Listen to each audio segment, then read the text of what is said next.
late night talk show host Jimmy Kimmel is back on the air, but President Trump is seething mad about it. Just why is Trump just not able to stomach the idea that someone is free speeching a little too hard on TV? And what is the president going to do about it to make sure he silences dissent? Let's talk about it.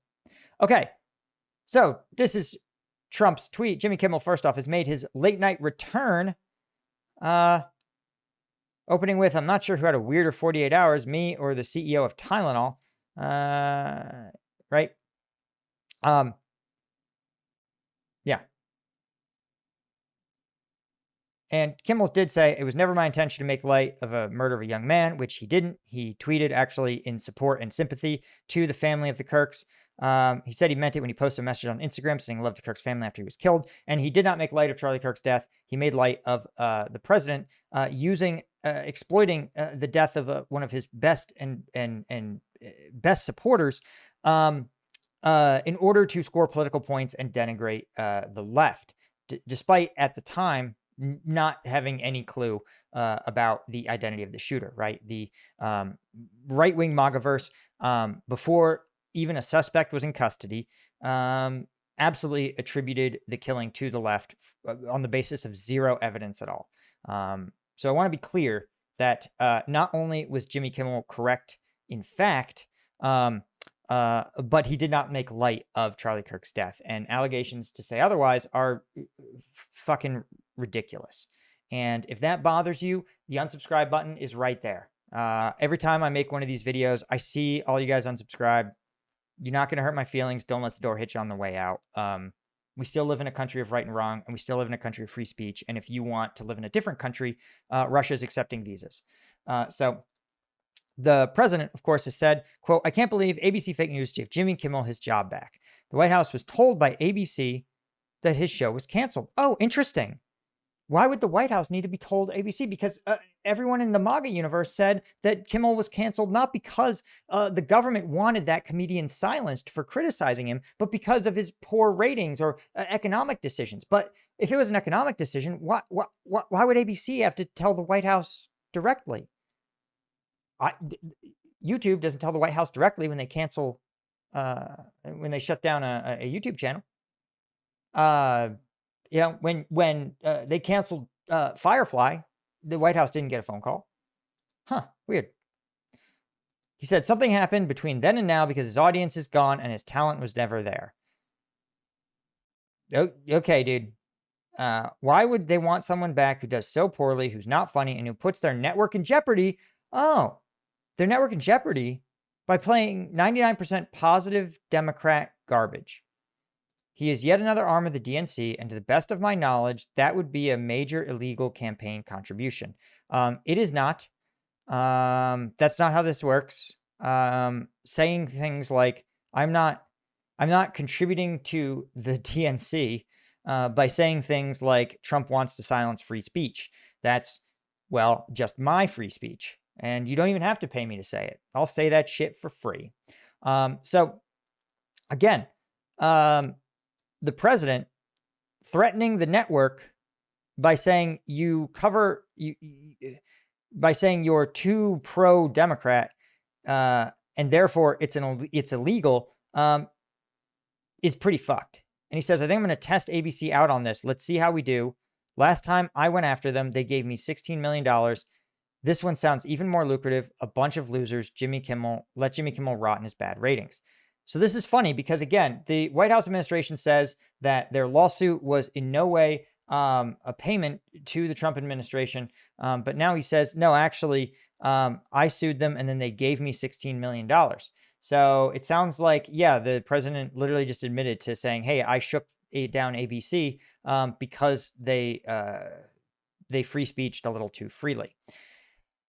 And you know, the fact is that one of the things that's really heartening about this is the number of people who suddenly found their conscience. And it's one of the things that we talk about sometimes on this channel is that we look at a lot of things through the lens of one issue, heavily through the Ukraine war and through defense policy in general. And we see a lot of the flaws and the lack of policy and the poor decision making by the president, who has personal direct control over the White House, and the U.S. executive branch.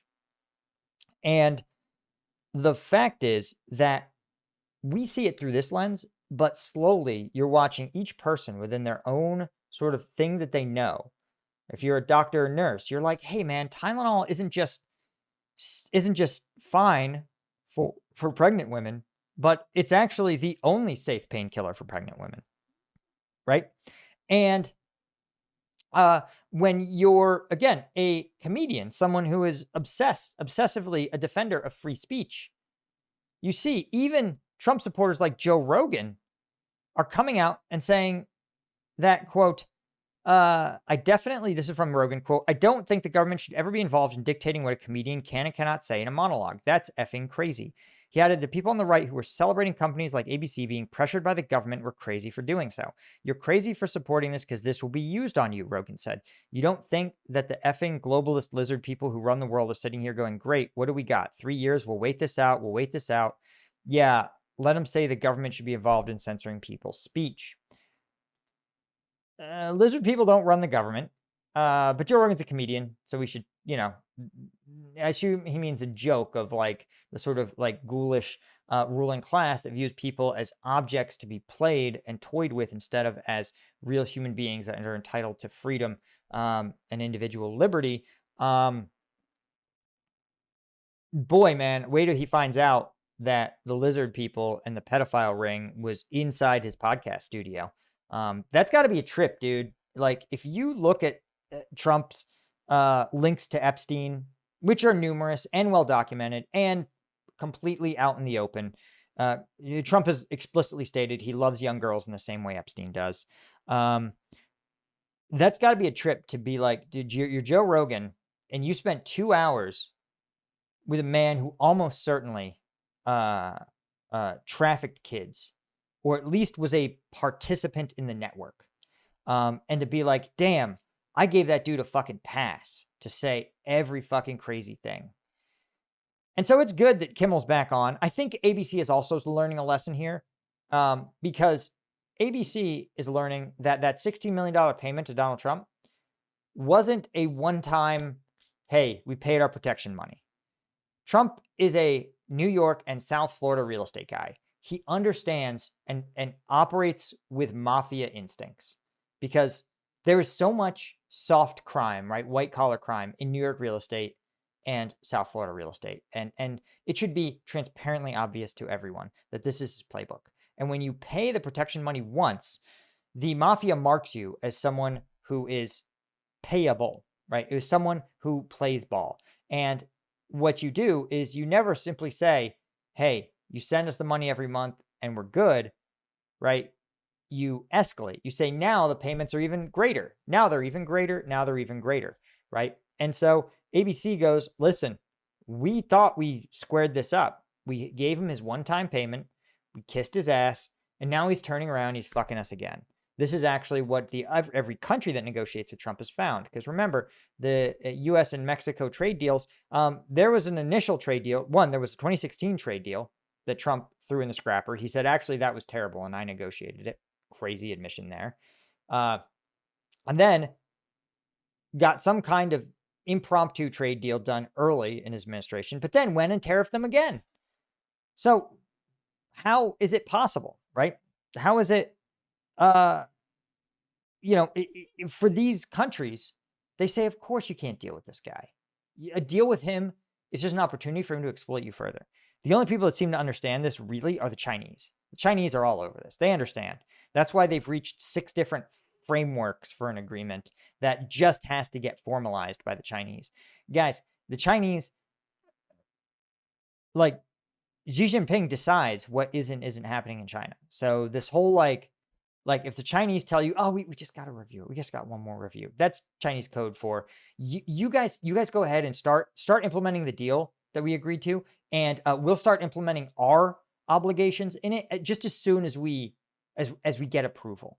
And then once the U.S. does a bunch of things, and the U.S. says, look, we're good faith actors. Just like Trump being like, showing Putin, look, please negotiate a deal. Look, I withdrew my troops from the Baltics. Look, I stopped giving the Baltics weapons. I even stopped giving Ukraine intelligence assistance. See, I've done all these things for you. Won't you negotiate with us? And Putin goes, why do I need to? The Chinese are doing the same thing. The U.S. does a bunch of fucking shit that the Chinese like. The U.S. says, look, we're so good faith. Now you do. Now it's your turn.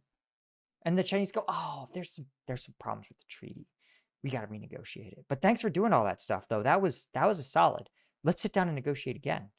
And the fact that it worked literally 4 times and the Trump administration is continually getting trolled by it is fucking... It would be hilarious if the Chinese weren't like a ghoulish dictatorship. But again, we're going to use our free speech here on this channel as much as we possibly can. Hit that subscribe if you believe in it and believe.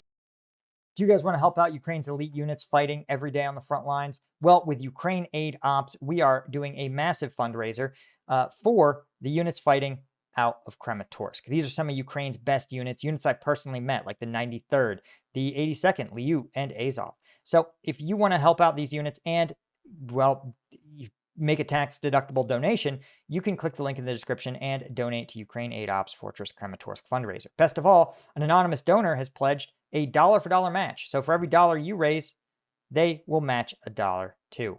And a huge thank you to folks like James Banis, Danielij, someone in Ukrainian, Jeffrey Bugat, Adam, all these guys stepping up in huge ways. Jackson Legg, shout out to Paul for shouting out this campaign. Thank you, Paul. Those are Ukraine Aid Ops. And by the way, if you are a member and if you want to support my channel, you can become a member at combatvetnews.com. You guys know I increasingly am taking stances on issues that are controversial. It has cost me sponsors. It has cost me subscribers, but I know you guys have my back. And so if you value what I do, you can help me out, become a member. We actually, just Tuesday's video we took a look at was a thank you from the Liu Brigade. And these guys sent me literally like 4 back-to-back-to-back videos of them taking down Russian strike drones using some air defense equipment that we provided them. And they said, this is the real deal. And you guys, thank you so much for doing it. So I'm passing off the message from him to you guys. A huge thank you to our Colonel tier members at Combat Vet News. Guys like Sergei Zinchenko, Alan Knudsen, and Alfred Chesky, as well as all of our Lieutenant tier members. Thank you guys. I'll see you. Cheers.